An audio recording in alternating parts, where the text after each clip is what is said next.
Assalamu alaykum, Sharq Turkistonlik qarindoshlarım. Men Maryam Abduriyim, Avstriyada turman. Özüm G'uldishar Baygöl'dün. Men bugun akamning balasi, singlimning ikki balasiga guvohlik berman. Bu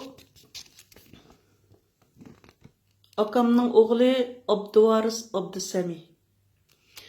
O'zi G'uldishar Baygöl'de o'ltirdi. 2017 yılı 11 ayda yığılış lagerlarına solap, bir yıl 9 ayda kesip etken haberini anladım. Bu balının hiç qandaq bir günahı yoktu. Öz aldığa remotehan içip algan, öz remote içti.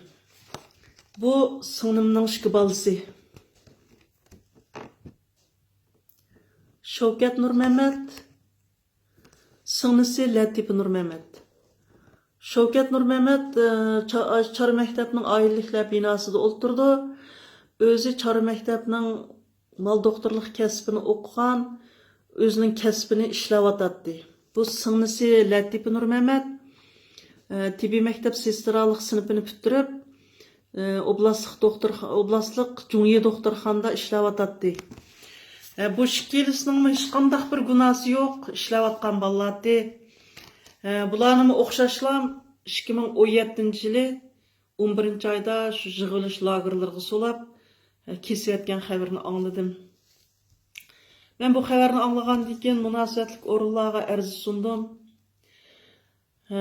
Endi mening boshqa tavsiyalarim, qarindoshlarım, sizlarmi o'zinglarning tuqqanlarning, ashunda qamalgan tuqqanlaringlarga guvohlik beringlar. Bu Xitoyning rezil Abdi Bashirisini içişimiz gerek.